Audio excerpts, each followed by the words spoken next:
Hello everyone, welcome back to the channel. तो आज की इस वीडियो में हम यहाँ पे कवर करने वाले हैं VLOOKUP फंक्शन। जैसा कि हम सभी जानते हैं कि VLOOKUP बहुत पावरफुल फंक्शन है। चाहे वो कोई भी डाटा हो, बहुत रेयर होगा कि वहाँ पे VLOOKUP का यूज ना हो। तो यहाँ पे हम बहुत इजी लैंग्वेज में, बहुत ही इजी तरीके से VLOOKUP को समझेंगे। तो चलिए चलते हैं अपने कंप्यूटर स्क्रीन पे।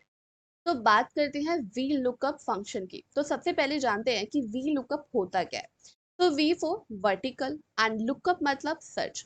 इसका मतलब कि किसी भी वर्टिकल डाटा में से आपको कोई भी वैल्यू सर्च करनी है तो हम यहाँ पे यूज करते हैं VLOOKUP फंक्शन का। अब यहाँ पे जो है हमारे पास एक छोटा सा डाटा है, तो यहाँ पे तो हम इजीली देख सकते हैं, लेकिन यहाँ पे छोटा सा डाटा इसलिए लिया है ताकि हम यहाँ पे VLOOKUP फंक्शन को इंसर्ट करना आसानी से समझ सके। तो सबसे पहले समझते हैं कि डाटा किस चीज का है। तो यहाँ पे जो है हमने एक यहाँ पे सेल का डाटा लिया हुआ है। तो यहाँ पे जो प्रोडक्ट है हमने प्रोडक्ट 1 2 3 करके बनाया हुआ है, और यहाँ पे जो जैन फैब है यहाँ पे इसकी सेल है। यानी कि प्रोडक्ट 1 का जैन में कितना सेल हुआ है, फैब में कितना सेल हुआ है, ये सारी चीजें यहाँ पे हमने दी हुई है। उसके बाद अब मुझे जो वैल्यू चाहिए वो है वैल्यू 10। यानी कि जो मेरा प्रोडक्ट 10 है, मुझे सर्च करना है कि अक्टूबर मंथ में इसकी कितनी सेल हुई थी। यहाँ पे हमारा आ गया, मैं इसे अलग से हाईलाइट कर लेती हूँ। चलिए, मैंने इसे हाईलाइट कर लिया है कि यहाँ पे जो है अक्टूबर मंथ में हमारा प्रोडक्ट 10 जो है उसमें इसकी कितनी सेल हुई थी, हमें ये वैल्यू सर्च करनी है। तो जिस भी सेल में आपको या फिर जहाँ पे भी आपको वैल्यू लगानी है या निकालनी है, आप वहाँ पे जाके पहले उसे सिलेक्ट कर लेंगे। और जैसा कि हम जानते हैं कि जब भी हम कोई भी फंक्शन या फॉर्मूला इंसर्ट करते हैं तो उसकी स्टार्टिंग हमारी इक्वल्स टू से होती है, और यहाँ पे हम टाइप करेंगे VLOOKUP। अब यहाँ पे जैसे ही मैंने VLOOK यहाँ पे टाइप किया तो VLOOKUP यहाँ पे शो हो गया। आप या तो पूरा टाइप कर सकते हो या फिर टैब बटन से इसे सिलेक्ट कर सकते हो। और जैसे मैंने इसे सिलेक्ट किया तो यहाँ पे आपको ये इसके नीचे एक छोटी सी लाइन यहाँ पे शो हो रही होगी। अब ये लाइन क्या है हम वो समझ लेते हैं। ये जो आपको यहाँ पे VLOOKUP के नीचे जो लाइन दिख रही है ये होता है हमारा सिंटेक्स। अब यहाँ पे जैसे VLOOKUP आपने लगाया तो यहाँ पे जो लुकअप वैल्यू है ये अलग से जो है आपको हाईलाइट हो रही है। इसका मतलब यहाँ पे हमें लुकअप वैल्यू डालनी है। अब आप जब भी कोई भी फॉर्मूला या फंक्शन आप जब भी लर्न करोगे या फिर सीखोगे तो हमेशा इस सिंटेक्स को आपको समझ के करना है। जब आप ऐसे करोगे तो बहुत सारे फॉर्मूलेज या फंक्शन पे जब आप काम करोगे, मिक्स मैच करोगे तो आपके लिए बहुत ईजी होगा। तो ठीक इसी तरीके से हम इसको समझ कर करेंगे।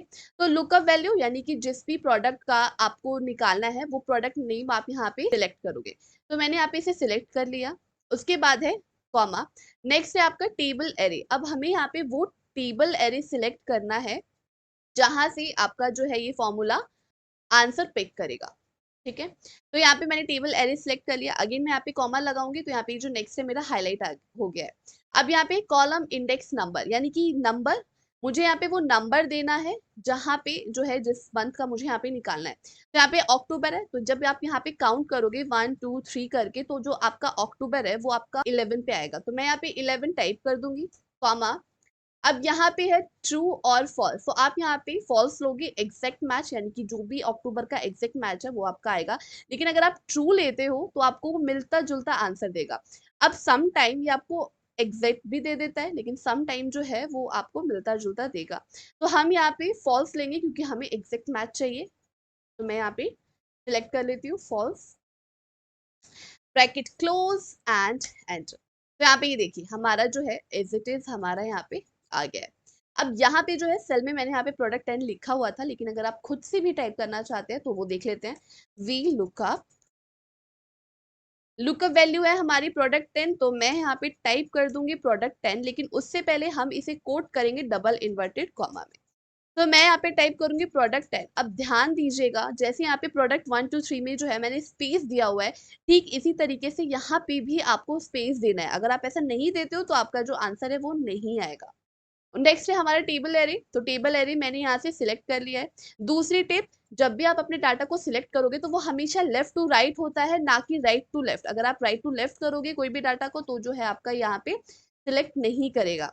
नेक्स्ट है हमारा कॉलम इंडेक्स नंबर, यानी कि जो अक्टूबर था वो हमारा 11 नंबर पे आता है, तो मैं यहाँ पे 11 सिलेक्ट कर लूंगी। उसके बाद एग्जैक्ट मैच के लिए हम यहाँ पे 0 भी टाइप कर सकते हैं, ब्रैकेट क्लोज एंड एंटर। तो यहाँ पे ये देखिए एज इट इज मेरा यहाँ पे आ गया है। अब यहाँ पे जो प्रोडक्ट 10 मैंने यहाँ पे सिलेक्ट किया था, मैं यहाँ पे जैसे ही प्रोडक्ट का चेंज करूंगी वैसे यहाँ पे जो मेरी वैल्यू है वो चेंज हो जाएगी। तो मैं यहाँ पे प्रोडक्ट 10 की जगह मैं यहाँ पे प्रोडक्ट 1 ले लेती हूँ एंड एंटर। तो यहाँ पे देखिए ये जो है मेरा एज इट इज यहाँ पे चेंज हो गया। अब ऐसा क्यों हुआ है? बिकॉज मैंने यहाँ पे जो सेल है वो मैंने यहाँ पे लिंक किया हुआ है, और जैसे ही मैं यहाँ पे प्रोडक्ट का चेंज करती जाऊंगी ठीक उसी तरीके से ये जो मेरी वैल्यू है वो भी चेंज होती जाएगी। तो आई होप आपको ये वी लुकअप फंक्शन बहुत ईजी तरीके से समझ आया हो। चलिए, आज के लिए इस वीडियो में इतना ही। आई होप आपको वीडियो अच्छी लगी हो, और आने वाली वीडियोस में हम वी लुकअप के साथ अलग अलग फंक्शंस को भी यूज करना सीखेंगे और अलग अलग डाटा पे अप्लाई करना भी सीखेंगे। तो आज के लिए इस वीडियो में इतना ही। अगर आपको वीडियो अच्छी लगी हो तो वीडियो को लाइक कर दीजिएगा। मिलते हैं नेक्स्ट वीडियो में। Till then keep learning and keep smiling.